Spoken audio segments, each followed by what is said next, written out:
Hi, welcome back to episode 34 of Fear Me It's Brie. Today we're going to be talking about Madonna Pete Davidson, the Sparkle Creed, because I put it in the title yesterday and then I forgot all about it. I literally went through things and I was like, I think I covered everything I wanted to talk about. I think we're good. I think I got everything. There was one more thing, wasn't there? Oh, right, the Superman thing. Right, we'll look at that real quick. And I totally spaced that. Like, the first thing that I actually wanted to talk about yesterday was the Sparkle Creed, so we're going to look at that because it's just mind-blowingly numb. And then we're also going to look at, a little more serious note, Maine's legislator and the trans trafficking bills that they are proposing, putting out, and destroying the state with.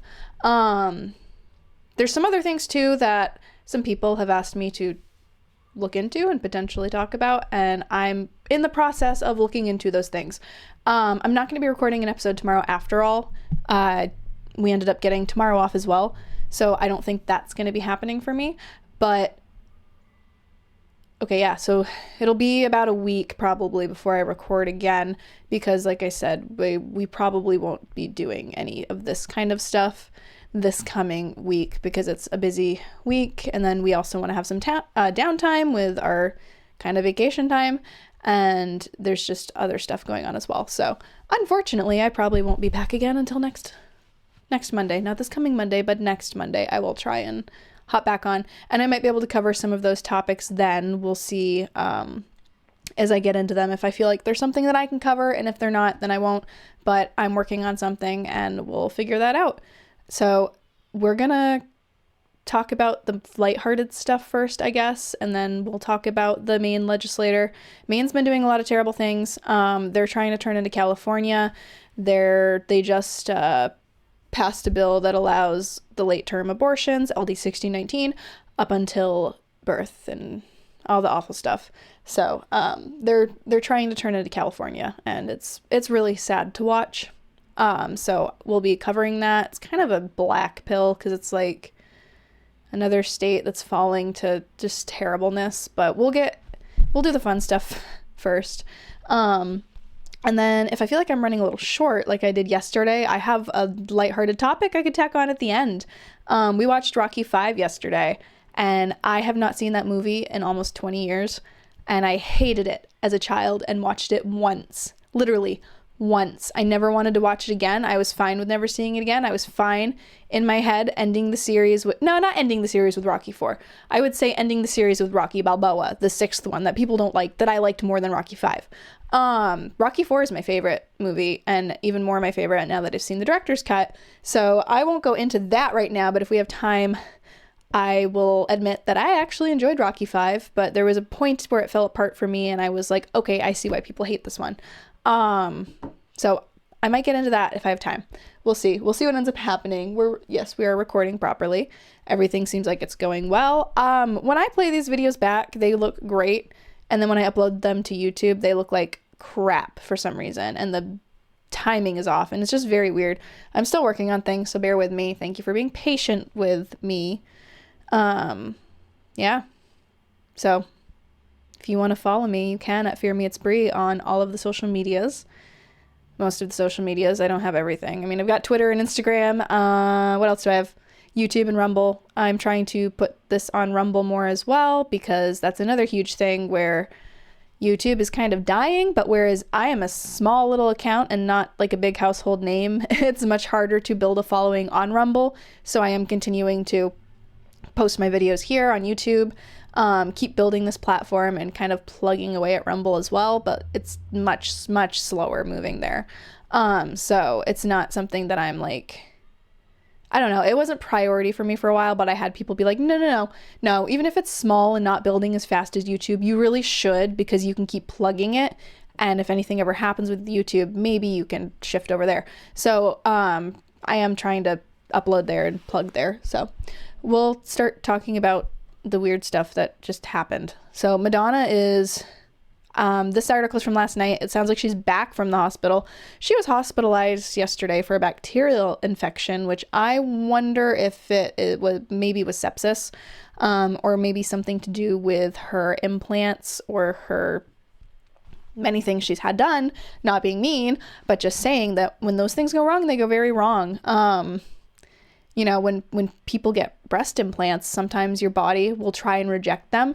So your body will literally calcify them. Like, women have had breast implants removed and they're hard as a rock, and you can like crack them like an egg, because when you do all this weird stuff to your body, it freaks out and rejects it.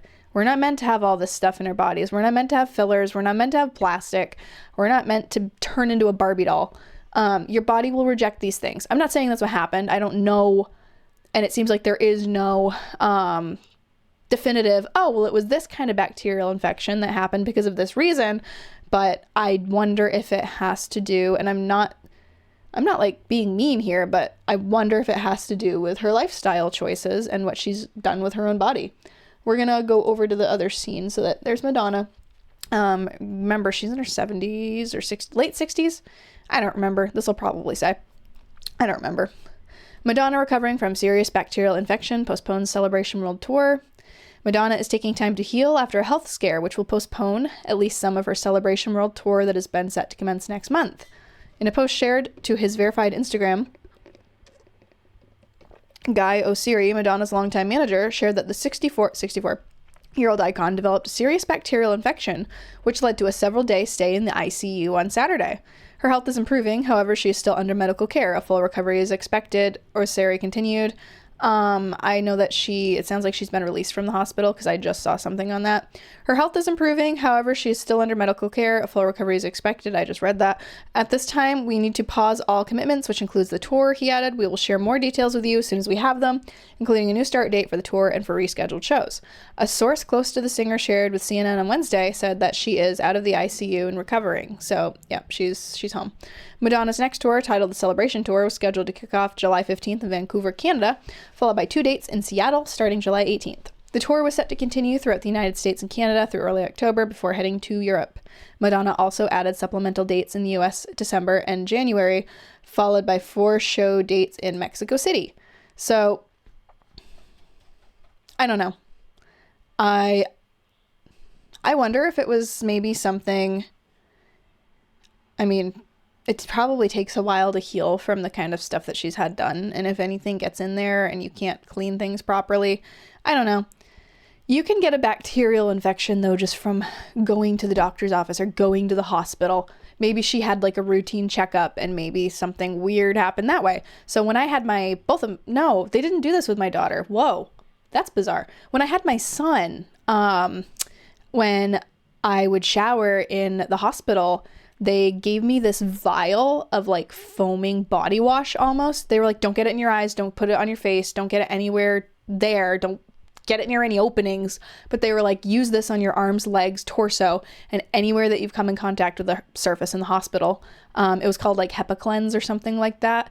And it was supposed to like strip all the bacteria off of your skin that you might have picked up during your hospital stay or whatever. So that when you showered, you're supposed to do that before you actually soap down and rinse off. So you do the HEPA cleanse, whatever it was, and then you rinse that off. And then you can wash your hair, and then you can lather up, and then you can take an actual shower. Because of that kind of thing, where they try and be as sterile as possible, but things happen. So I wonder if it was something like that. Maybe she went to a doctor's thing, and maybe she was having a checkup on her surgery stuff. Maybe the instruments weren't quite clean. Now that I'm thinking about that, though, they didn't have me do that with my daughter. That's very bizarre. I did shower there. We weren't in the hospital nearly as long with her as we were with my son either. He was a few days. She was like a day and a half. I know we spent 2 nights, if I remember right. And I showered once. And I don't remember them even being like, oh, don't forget to use this, which was really weird because it was the same hospital and everything. But bacterial infections are huge. Like, they're more common than people think they are, and they're way more serious than people think that they are. Your skin creates its own natural bacteria biome, which is good. You want that good bacteria on your body to fight off the bad bacteria that can cause this kind of stuff. So that's another thing too, where I've looked into some stuff. I use soap. I'm just saying I do use soap. There are people though that don't use soap because soap strips you of that natural biome. So the bad bacterias they're able to attack your body and fight it.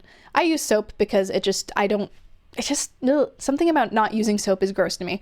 But you can get soapless body washes and things like that if you want to protect that natural biome and have it better fend off the foreign bacterias. It's expensive, so I haven't. But anyway, that's another thing too, where I wonder too if we're living in such a sterile environment where we're like, all bacteria is bad, and we're just so hand sanitized clean that when any kind of weird form does come in contact with our bodies, we don't know how to fight it. Our bodies don't know how to fight it because they're used to being squeaky clean and sterile. But anyway, that's a weird theory I had on the Madonna thing. I hope she's okay, because another thing too, when you're 64 and up, recovering from something like that is going to be much, much harder than it would be if it was a younger person. And even then, these kinds of weird bacterial infections like sepsis could kill a young person as well. I'm not saying it was sepsis, but I wonder if it was, from what I know of it and of what I know of people who have had it. And let's see. All right. So another really sad, just Hollywood's screwy and depressing, and everybody there is not okay, is we're going to hop over here. It keeps taking me to a different page, and I'm getting kind of frustrated with that. Pete Davidson checked into rehab weeks after he was charged with reckless driving over LA collision. So Pete Davidson has checked into rehab after struggling with borderline personality disorder and PTSD 2 weeks after he was arrested for reckless driving. The 29-year-old, he's younger than I thought he was. Wow. The 29-year-old has been open about his mental health ever since he was diagnosed with a personality disorder in 2017 after years of experiencing bouts of depression and anxiety. According to page 6, the former SNL star is receiving inpatient therapy in a Pennsylvania facility. A source said, Pete regularly goes through rehab for tune-ups and to take mental breaks, so that's what's happening. An insider told People, Pete will often check himself into rehab to work on these issues. His friends and family have been supportive during this time. They added that the star should be getting out pretty soon. The Standard has reached out to Davidson's rep for comment. News of his treatment comes as he was charged with reckless driving 3 months after crashing into a Beverly Hills home. Wow. The king of Staten Island actor was with actress girlfriend Chase Sue Wonders, 27, when his Mercedes hit the house in March. No one was seriously injured, but the car flattened a fire hydrant before crashing through the homeowner's living room. The property had to be demolished. That's sad. Most people live near roads. As a kid, our house was like really close to the road. Where we live now, we're pretty close to a road. I always had that fear as a child in the back of my mind, where I was like, what if a car just really fast hits our house? What if it comes through our living room and kills us? Because it's so rare, but like it can happen. I always envied people who have like that mile-long driveway, because I'm like, no car's gonna come off the road and hit your house. I don't know. It was something in my head where I was like a kid being like, my bedroom's on the second floor on the side that the road's on. If a car hit it, would I fall through the floor? Like, I don't know. I just would think about that stuff. I was weird. I still am. I don't know. I still do think about some weird stuff like that sometimes.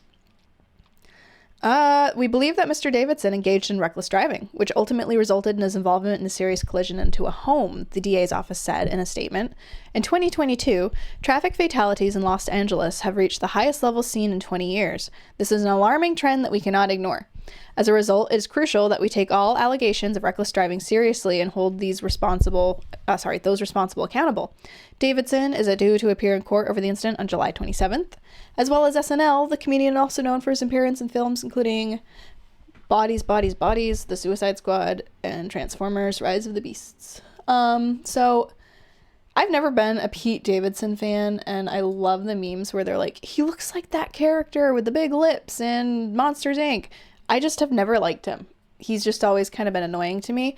I'm not a fan of Dan Crenshaw, but one of the things that I didn't like is when he like was mocking his military service and was being like, oh, ha ha, that man lost an eye, ha ha. And I was like, dude, that's distasteful. Like, what the crap?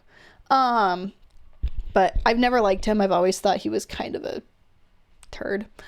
But I will say, I wonder, one of the reasons he probably, I mean, it's Hollywood. Nobody there is mentally all right. But one of the reasons I wonder if he's got PTSD and he's not totally mentally okay is when 9/11 happened, his dad was one of the firefighter first responders that was killed in the rescue stuff. So the poor kid lost his dad in an awful, awful way. Like, that would carry with you your whole life. He grew up without a dad in the home. I don't know what his family life was like. So it's sad, but I can kind of see why he's the way that he is. It's very sad because you want these people to have good lives and you want to believe that they're all good people, but it's just, Hollywood's such a mess. It's not, I don't know. It is such a mess. It always has been and it always will be. So I thought that was interesting and kind of sad that he's going through that. What else we're going to finally get into what I said we'd look at yesterday and forgot. We're going to look at Adina pastor Anna Helgen reads the Sparkle Creed, saying she believes in a non-binary God and that Jesus had 2 dads. She also invokes Taylor Swift's lyrics during a prayer. So the Sparkle Creed is this ridiculous thing at some church where they're Fruit Loops. They're not Christian. They're not biblical. If they were, they wouldn't be doing any of this weird stuff. The video comes from Alpha News. I'm going to make it larger on my screen. Oh, and then I'm going to switch it over here. And I will be turning myself down so that you can hear. And I'm also going to move myself over here because it just makes it a little bit easier for you to see, since for some reason she's kind of focused down in that corner. It might take me a quick second, a hot minute, to turn myself up and down because my controls are far away from the play button. So if there's like a weird silence that seems out of place when I'm pausing it to comment, bear with me. I think is it at the beginning? Yes, it is. All right, so I'm going to turn myself down and we're going to listen to a chunk of the Sparkle Creed and then I'm going to roast it or whatever I decide to do with it. Of the Sparkle Creed. I believe in the non-binary God, whose pronouns are plural. I believe in Jesus Christ, their child, who wore a fabulous tunic. Okay, that already bugs me. Wow, okay. First of all, Jesus Christ, who wore a fabulous tunic, like, this isn't Joseph in the coat of many colors. If you want to go in that direction, fine, whatever. But it's just so weird because it's like he wore a fabulous tunic. What are you talking about? The tunic that was wrapped around him when he was led to the cross to be crucified, that they stripped off of him, that was probably covered in blood. Like, what are you talking about here? What fabulous tunic? They weren't wearing tunics to be fabulous. It wasn't some weird fashion statement where it was a dress or something. That's literally just what the culture wore back then because they didn't have the resources and the things that we have now. And then what did she say? The non-binary God, that's they, them, their son, Jesus Christ. It's just weird because yes, the Holy Trinity exists. Like, right, so God is the Father, the Son, and the Holy Spirit. And they exist as one, but they also exist separately. But that doesn't mean that they are this weird throuple, this weird gay throuple or non-binary throuple or whatever she's trying to present it as. And Christ was born of a virgin woman, right?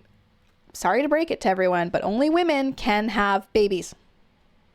I should know, I am one. I've had 2. Only women can give birth to babies, right? So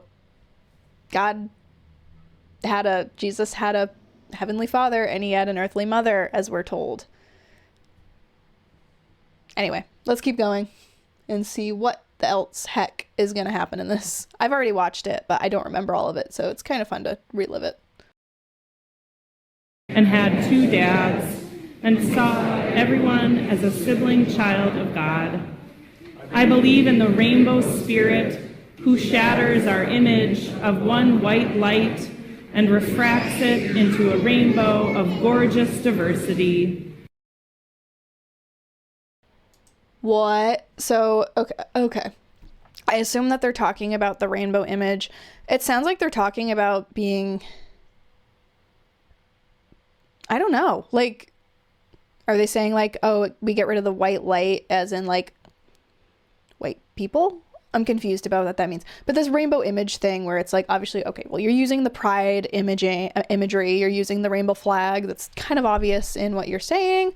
I I was having an interesting conversation with somebody recently about how, Christians have always been like, well, no, the rainbow's God's promise. It's a beautiful thing that means that God will never destroy the earth with a flood again. It's a beautiful remembrance of his promise.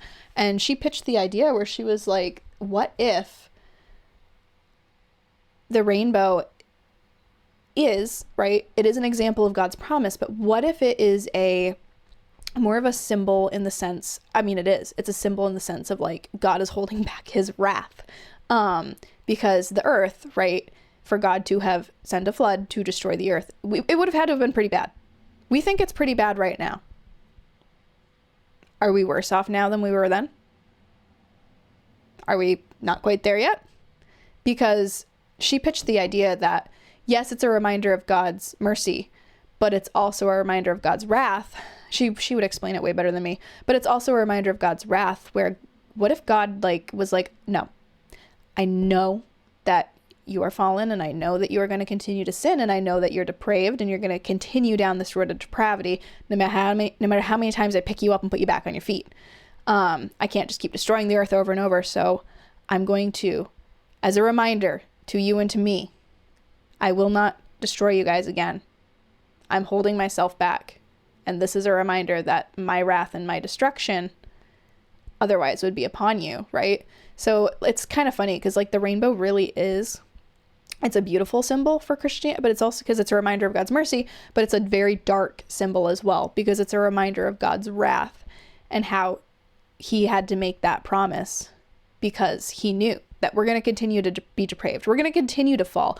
We're going to continue to do weird stuff. We're not, we are fallen. We have sin nature. We have original sin. Our natural inclination is to go in the direction, right? There are none that are good, not even one.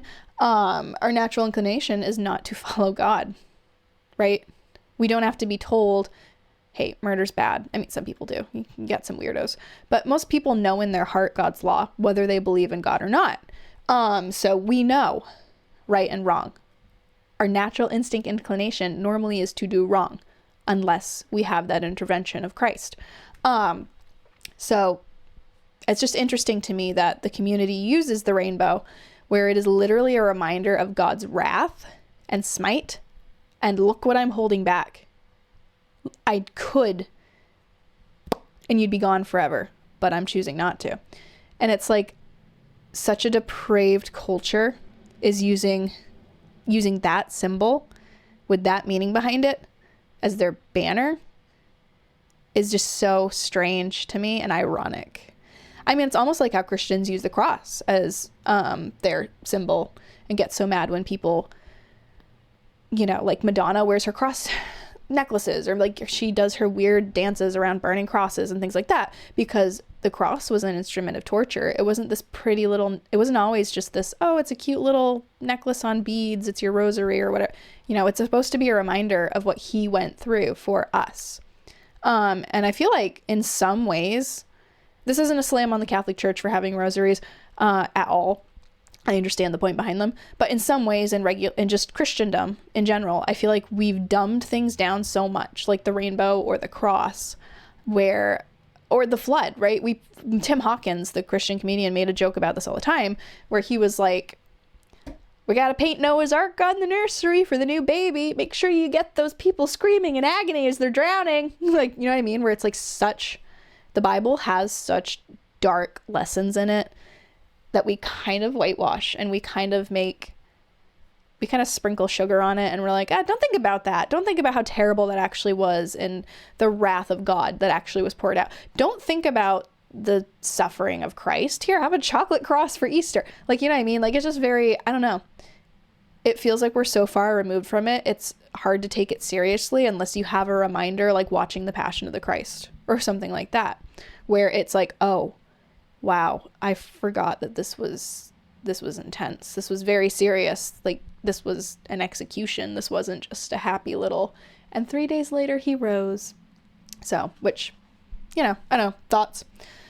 Let's continue this video. I think it's almost done. Oh, we're halfway. Oh, good.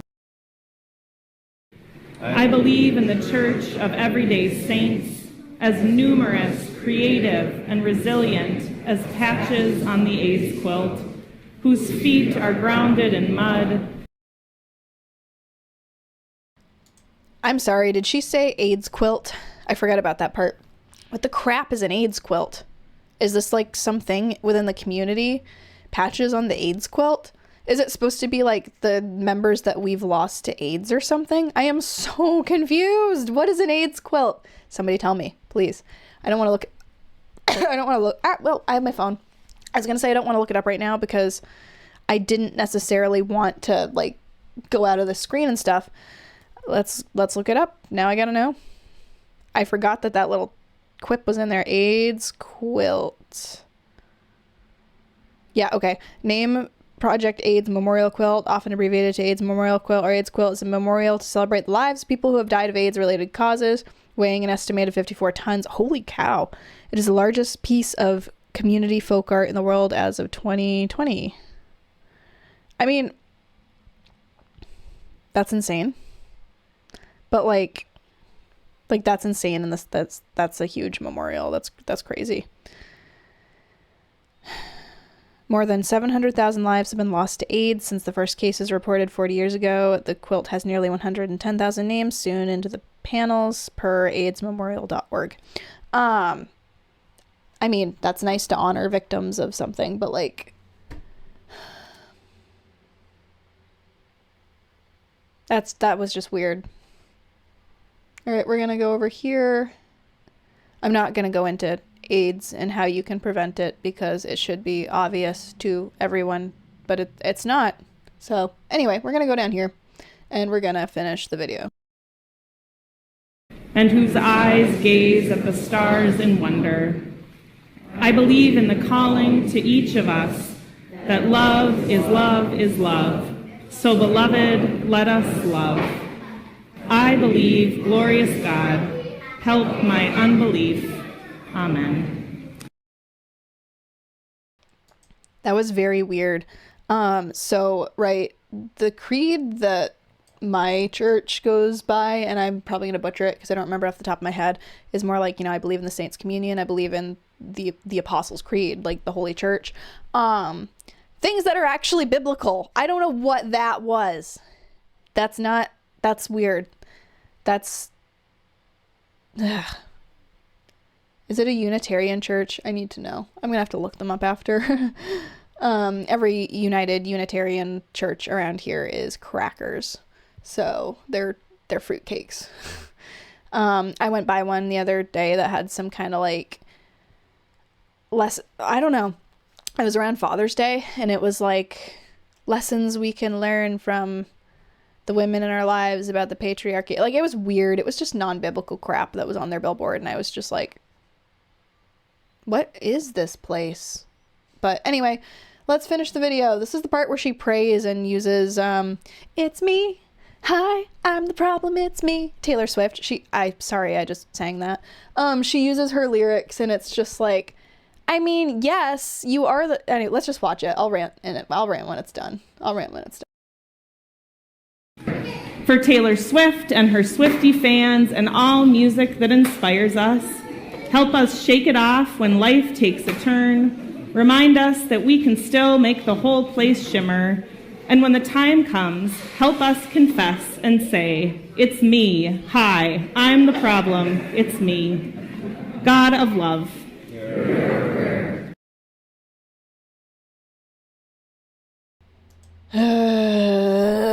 Okay, let's see. Let's go over, oh my gosh. So what I was going to say, and then I just was like, yeah, we'll just play it. It reminds me of, like, again, Tim Hawkins, the Christian comedian, made a joke about how sometimes, to be relevant, pastors will come up with the dumbest, like, headlines for their sermons. So he made the joke about, like, today we're going to be talking about how to be a Twinkie in a ding-dong world. Like, stuff like that, where it's just like, I remember watching the clip of, like, the pastor that was talking about, like, the devil is sus and he is among us or something like that, and he used the Among Us game, and it was just like, oh my gosh. This reminds me of that, but like an extreme case where she's literally praying, it's me, hi, I'm the problem, it's me. And it's like, oh my gosh.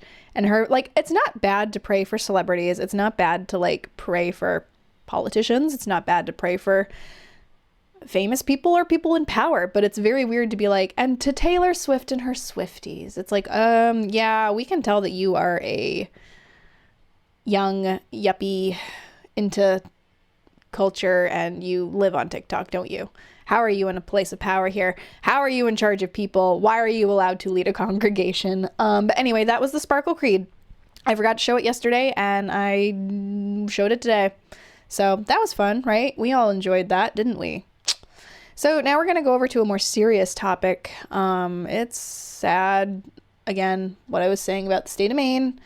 This is an older article, but it kind of gives you a little bit of the information that you'll need, and then I can fill in the blanks because I've been following these as well. And I'm going to go, where's my mouse? Okay, we're going to go over here, and I'm going to take my little floating head, and I guess I'm going to keep it over. Either way, I guess it would kind of cover it, and who actually reads along anyway. I more just put this stuff up so that it's like me showing you that I'm actually like giving you solid information and not just talking out of smoke or whatever. So anyway, this was from May, I think. May 15th. Yep. Maine legislator looking at expanding gender affirming care. LD 1735, which we'll get into, and LD 535, which we will also get into, would expand gender affirming care for transgender youth. Maine House Democrats are proposing 2 bills they say would better support transgender youth. LD 535, proposed by Representative Aaron Sheenan, Democrat, aims to support teens between 16 to 18 years old, even if they do not have permission from their parents. So 18 and up, it's like, I don't want you to do this. This is going to destroy you. But you're an adult now. You can smoke. You can't drink, but like you can smoke, you can drive, you can do all these other things. You can make medical decisions for yourself. Unfortunately, if that's what you're going to do, we can't stop you. But 16 and 17, those are still children in their parents' households. I remember being in that age range, 16 to 18, probably like 16. And my pediatrician was all like, you know, are you sexually active? No, I'm not. And of course, she's not going to believe a teenager, even though I was telling the truth. She pushed so hard for Gardasil and this, and this. And it's like, my mom was there to back me up and be like, nope, if she doesn't want it, she's not going to get it. And it's like, no, I don't want that. I don't think I need it. Or are you sure? You know what I mean? Where it's like, they want to get you. They came to me to try and, no, you want this. You want this. Basically, disregard your mom. You should get this. And I was like, nope, I'm good. I don't want it. They don't want parents involved in this process at all when it comes to, I mean, even just pediatric visits where it's like, we want to, I don't know if I should tell the story or not, but I know somebody who is a parent who, with their son, who was probably 15 to 17 at the time, was asked to leave. I'm being very vague here because of who it is, was asked to leave the doctor's office. And when she said, no, this is my son, I'm not going to leave the room. Whatever you can say, you can say in front of both of us. And the son agreed and was like, no, I want my mom to be able to stay. I would like her to hear what you're going to be saying. And the doctor said, well, it would make me more comfortable if you would leave. That is a huge red flag. Okay. I don't let anyone, I would never, even a doctor, trusted doctors, I would never let them be alone with my kids. Ever. Because things can happen. There are creeps out there. And another bad case scenario, what if they are trying to give your child something that will harm them in the long run and you are their only line of defense, right? So there's things that just irk me, and that is one of them. And this is going down that terrifying road of, ma'am, I'm going to need you to leave the room so I can talk to your son alone. How do you feel? Tell me how you feel about being in the body that you're in. Do you think, oh, you're uncomfortable because you're going through puberty? You know what might really help you out with that? Maybe start wearing girls' clothes. That doesn't work? Oh, you feel better. You started wearing girls' clothes and you feel better. Well, we could start you on cross-sex hormones. All while the mom's in the hall pacing and wondering, what are they saying to my child? the doctor is leading them down a path of destruction. Anyway, we're going to continue. Including if the teenager has been diagnosed with including if the teenager has been diagnosed with gender dysphoria or a medical professional thinks the teen will harm themselves if they don't get that care, the bill aims to support those individuals. The goal of this proposal is to protect the lives of young trans people who will certainly be harmed in a delay of gender-affirming care, Representative Sheenan said. The second bill, LD535, is being proposed by Representative Lauren Osher in Orono, from Orono. Democrat. It would protect medical providers who perform the care from criminal prosecution by authorities in other states. That is why we call it a shield, because we're protecting Mainers, and the people they treat should also be protected, Representative Osher said. And now here we go. Here's a little bit of a sob story to make you be like, "Aw, maybe this stuff should happen." Roy Turnbull is 16 years old and identifies as non-berry. Wow, maybe he might not have berries anymore. I don't know. A non-binary transgender person. They testified in front of the Judiciary Committee about the first time they put on a chest binder and felt more like themselves. Okay, so this was a girl. She told News Center Maine that she's felt supported by her family and coming out at school wasn't that scary. I just kind of showed up and was like, hey, this is the name I use. These are the pronouns I use. And of course, there was a lot of questions, but they kind of came to know me as someone who's willing to answer those questions, Turnbull said. Turnbull said these bills would show other kids that they are wanted here. However, not everyone is in favor of the bill, including medical professionals. That should tell you something if there's medical professionals as well that are like, no. As physicians, we know that the brain development is ongoing in adolescence into early adulthood, one doctor testified. Your brain doesn't finish fully developing till around 25. Some medical professionals added during the that was almost really bad. The public hearing, got to make sure that L is in there. Some medical professionals added during the public hearing that the hormones and surgeries can harm a young person. No kidding. It significantly increases the risks of stroke, diabetes, thrombotic embolism, and the mortality is increased by up to 50% over the gender population. Next week, the Judiciary Committee, again, this was back in May, will hear more LGBTQ-related bills. One would not allow teachers to call students by a different pronoun without the parents' consent, and another would not allow transgender girls to participate in girls' sports. There's no such thing as a transgender girl.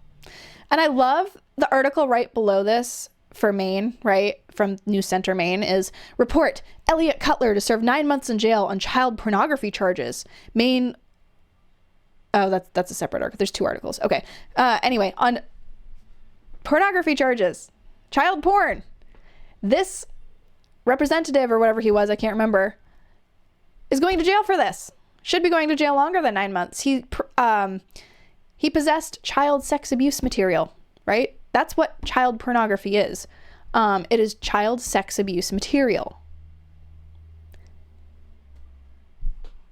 We're talking about doing all this horrible stuff to children, which, by the way, was pioneered by John Money and Alfred Kinsey, who are some of the most prolific sexual abusers of children. And ironically, that little article right there underneath it, it's just it's just golden timing. But anyway, so we're going to look at those bills. I don't know if I'm going to read all of LD 1735 because that one is long. But that's 1735. This, I can link them as well if you want to actually look at them yourselves. 131st Maine legislator, blah, blah, blah, blah. This is 535. It's very short. An act to increase access to necessary medical care for certain minors. Reference to the Committee of Health and Human Services, suggested and ordered printed, presented by be it enacted by the people of the state of Maine as follows: concept draft and summary.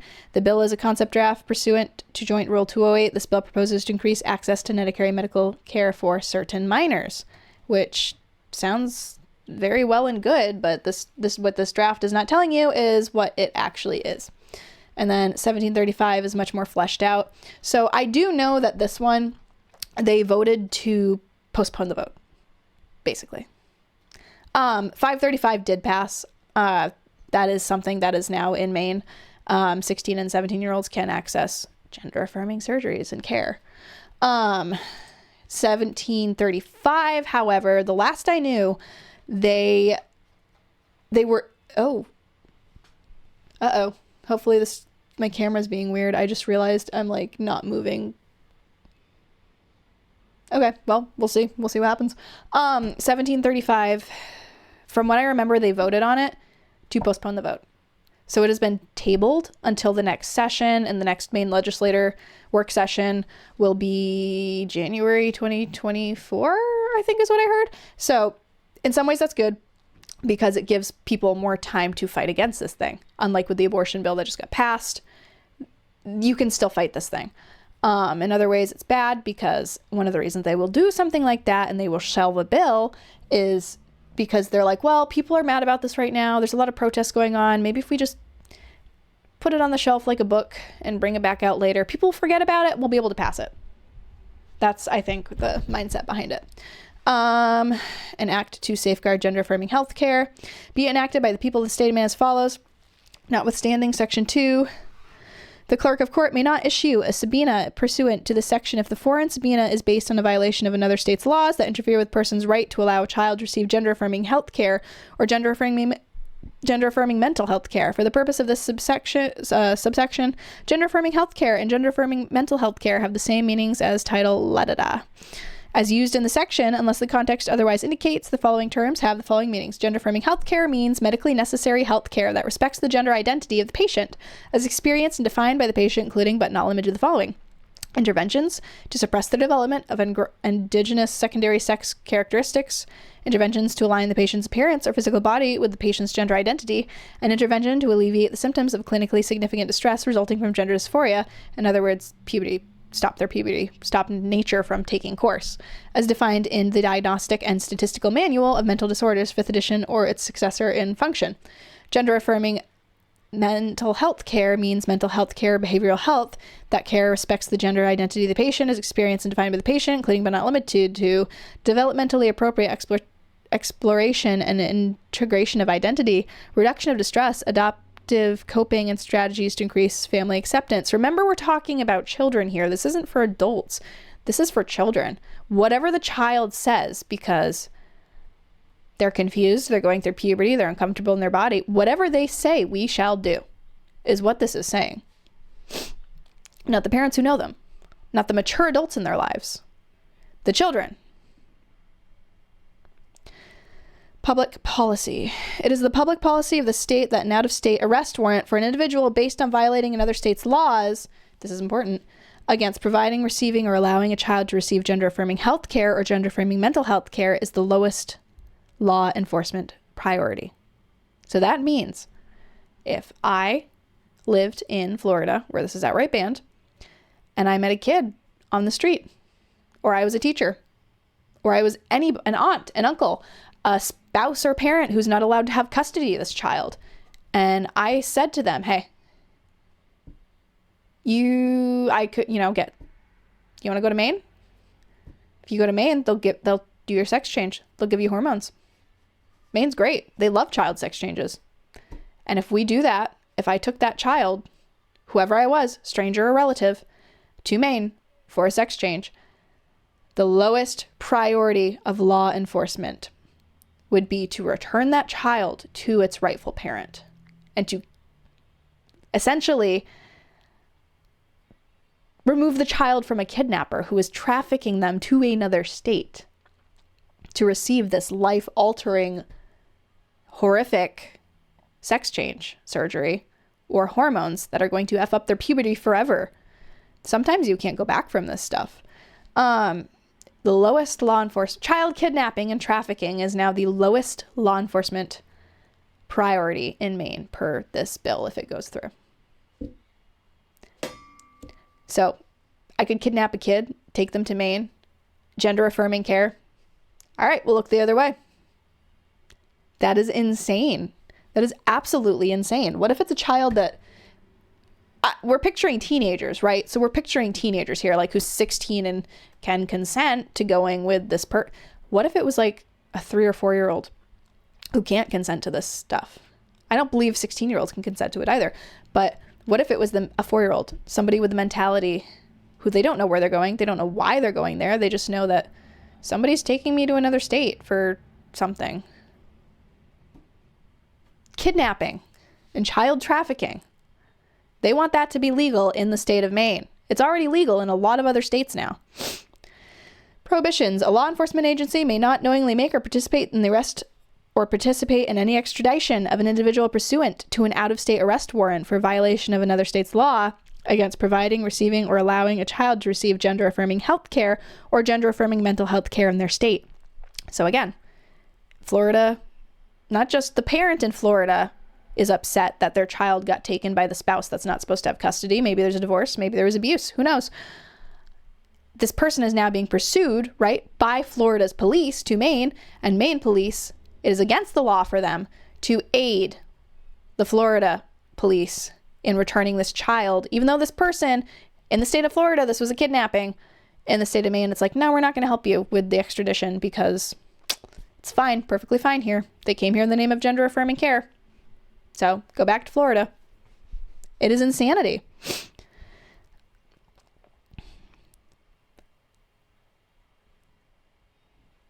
A state or local law enforcement agency may not cooperate with nor provide information to any individual or out-of-state agency or department regarding the provision of lawful gender-affirming health care or gender-affirming mental health care performed in the state.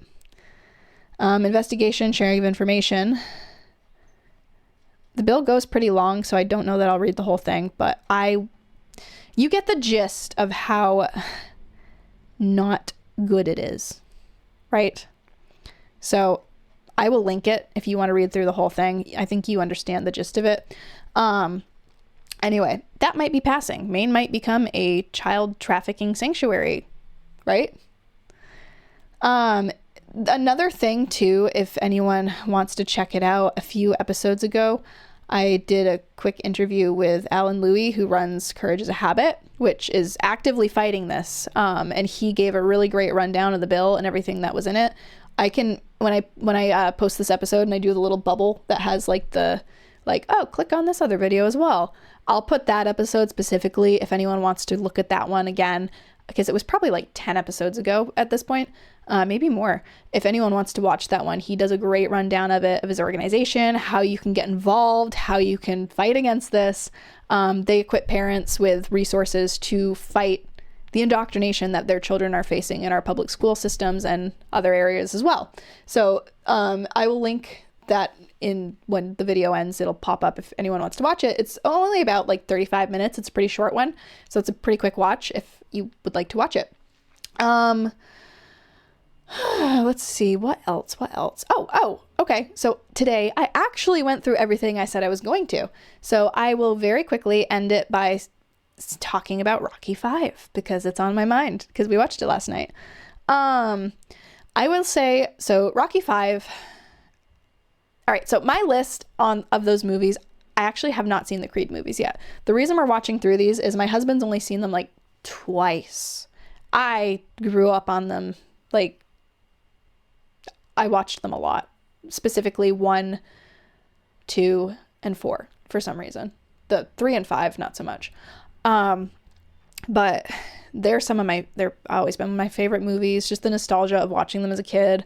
Rocky 4 was the one that I've seen the most and is my absolute favorite. And now that I've seen the director's cut, that one is my absolute favorite because it took out all of the unnecessary humor, like Rocky purchasing a robot for his brother-in-law that just is the butt of so many jokes, random quips and jokes that felt inappropriately placed, kind of, because like really the storyline of that one is so heavy that it's like, why are we joking right now? Like there was a part in the opening of Rocky 5 when they flashbacked that wasn't in the director's cut, and my husband and I were like, yeah, I'm glad they left that out.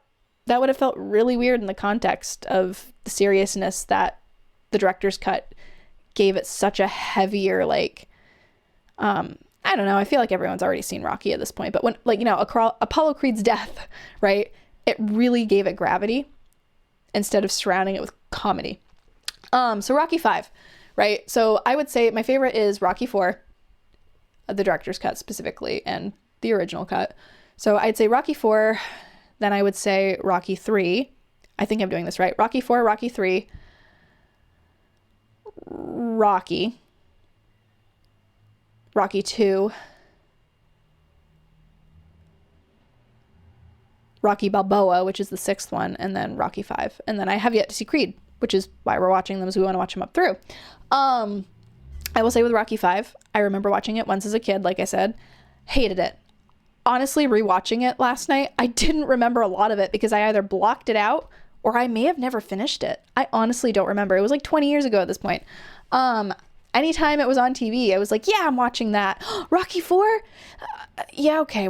I won't watch Rocky 5. I'll turn it off. Like I just would not watch it. But for the sake of watching through them, we watched it. And I'll say that I enjoyed it a lot more than I thought I would.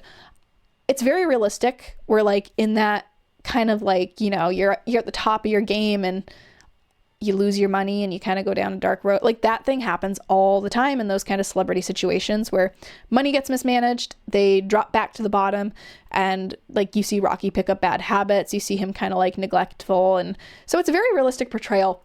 I liked the family dynamic of it, where it was paced slowly.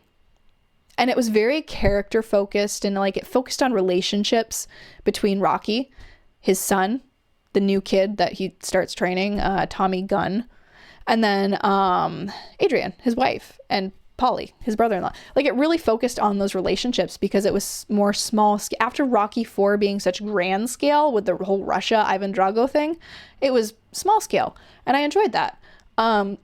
And I loved it, and I liked the progression of the movie up to the point where Tommy Gunn betrays him and goes with the more money, the more fame, and Rocky realizes he'd been not necessarily played, but like discarded. I liked that a lot. And then having Tommy's new manager be like, you got to humiliate Rocky, and Tommy getting angry and being like, why do they care so much about Rocky? Because they were like, well, dude, the guy that you defeated and won the heavyweight champion from inherited that title from Rocky when he retired. That wasn't a real fight. A real fight would be beating Rocky Balboa. And so he's like, his manager's like, you've got to humiliate Rocky. You got to fight him. And he does in a street fight outside a bar. And that's where the movie fell off for me, is my husband and I were both like, man, this should have been a ring fight. I know Rocky is technically retired, but how many times throughout that series does Rocky say, oh, Adrian, I'm retired. I'm not going to do this anymore. And then he's like, well, I got to fight that Russian because he killed my best friend. Like, you know what I mean? He goes back into it and risks it all to win that fight again. Or to have that fight again. Rocky Balboa, Rocky 6, he goes back into the ring against the younger guy that wants to fight him. Or I forget how it goes because we haven't watched it in a few years, but we're going to watch it tonight. Why was it a street brawl? Like, seriously, it would have had so much more meaning if it was grand scale in the ring again. I challenge you. And then Adrian, Rocky, don't do it. And then he's, I got to, Adrian, I got to. You don't understand. It's a fighter thing. I got to. And then he goes and does it, defeats him, and then is like, that's it. I am done. I am retiring. This is it. No more. No more. And it would have had way more meaning, I think, than a big street brawl that's televised on the evening news that for some reason, police don't get involved in until the very end, after Rocky's like made that comeback and been like, one more round, Tommy, one more round. And then he like fights him and stuff, and then, you know, drops him and wins and proves like he is still the better man. I thought it was a great movie in the sense of like, you know, Adrian's talking about like the reason that you and Mickey, his trainer, worked so well together is he shielded you from this world. He shielded you from all of the corruption that is in this industry and made sure that it was you won because of your heart, not your strength, or whatever it was, where it was like, you know, you didn't win because of ambition. You were content to just be the guy that does a few fights on the side and lives his life. He shielded you from the proud ambition of wanting to climb higher and have it all, and you kept your heart, unlike Tommy Gunn, who Rocky trains and falls prey right into that. So I loved that aspect of it. I didn't think it was a very good ending to Rocky, right? Because after the fanfare and grand scale again of Rocky 4, it felt kind of like a letdown.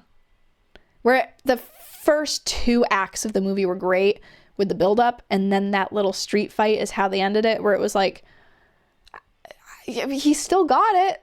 He just proved it, but it's just so small scale. it just was weird. And also, it was 1 through 4 were directed by Stallone. This one was no, I'm wrong. 1 was directed by somebody else. I forget who. 2, 3, and 4 were directed by Stallone. 5 was directed by the guy that directed 1, which is all right because 1 is phenomenal. It's very good. It's a classic for a reason. But I don't know, just something about it. Stallone wrote all of them too. So it's not like it was a different writer or anything. Just, it was such a strange shift, I felt like, after Rocky 4, which is my favorite one. I will say that always.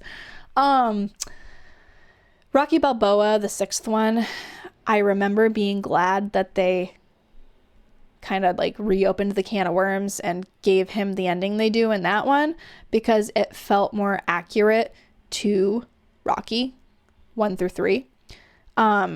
Rocky 3 is one I always disregarded as a kid because I was like, oh yeah, it's the one where he fights Mr. T. And I just never paid attention. But rewatching it, I was like, man, I used to say that this was like one of my least favorite ones because I just didn't care. But that one was phenomenal. I loved it. But anyway, Rocky is one of my favorite movie series. And I said something on Twitter where I shared a picture of Stallone in like Rocky 3. Because that, to me, Rocky 3 is when he's in his prime, I think, and he looks his best. Like 1 and 2, he's really young and like, you know. Rocky 3, he looks fantastic. That's where he's at his best. And then, you know, after that is when age progression, he's getting older and he's aging out of the boxing industry. So it works out. But I shared a picture of him from Rocky 3 with a picture of him from the last few years, and I just was like, you know, watching these movies as a kid in 2003 or 4 or 5 or whatever wasn't that far removed from when the first one came out in like 76, so 30 years after that. But even like Rocky 5, it wasn't that far removed from Rocky 5. But watching them as a kid, he was old, but he wasn't that old yet, right? Watching them now and compare, it just makes me so sad because I'm like, wow, time is a terrible thing to see Sylvester Stallone picturesque in his prime and then to like whoop to like what he looks like in like Creed 2. I haven't seen them, but I've seen like promotional stuff. I know what he looks like in that one. It is so sad to watch that. Like my husband just watched the Arnold documentary that's on Netflix, and I was like in and out watching it. Even him, it's so sad to like Arnold will talk about how he doesn't look at himself in the mirror. He doesn't watch himself train. He doesn't look at anything from his past because he was like, if I do, I start crying, because it's got to be crazy to go from looking like that, being like that in your prime to like, I'm like almost 80 now. It is so sad. Not to depress everyone and end it with a black pill. But anyway, I've had a lot of people too that are like, you know, I never watched Rocky. And I'm like, how have you never watched Rocky? Go watch it right now. Like, I'm really hyping them up, but they're some of my favorite movies. I said to my husband, I was like, I could watch them again. And he was like, we just did that. Let's wait a little bit. Especially Rocky 4. And I love how all of them feel like a good standalone because each one starts with a recap of the finale fight in the one before it and kind of like knits it together very well so that you could honestly kind of just start with whatever one you want and go from there. Yeah, so I will stop talking about Rocky. This episode went long because of that. So I'll try and get this uploaded. I have to edit it a little bit because there was a little bit of an interruption at one point that I caught, thankfully. I will not be on tomorrow. As I said, I ended up not being able to do that, so I'm glad that I was able to do it today. I'm looking into a few stories that I might be able to talk about. I'm not sure yet. I just want to, before I bring something up, I want to make sure that I have all the information on it that I have, so I'm not spreading, not to sound like Instagram or Facebook, but you know what I mean? I want to be very careful about not spreading actual misinformation. So I will be back, probably not next week. Maybe I'll surprise everyone, including myself, and post something. Maybe I won't. If you want to just keep in check with me and see what's going on though between now and then, you can always go to my Twitter and my Instagram at fearmeitsbre and check me out there. Wow, that was a flawless plug. So we're gonna head out now, and I hope everyone has a great afternoon. Have a great 4th of July weekend. It's on a Tuesday. So I don't know. I don't know what you'd call it when the holiday's in the middle of the week. Enjoy your 4th of July. Enjoy whatever you do. Enjoy your Independence Day. Happy birthday, America.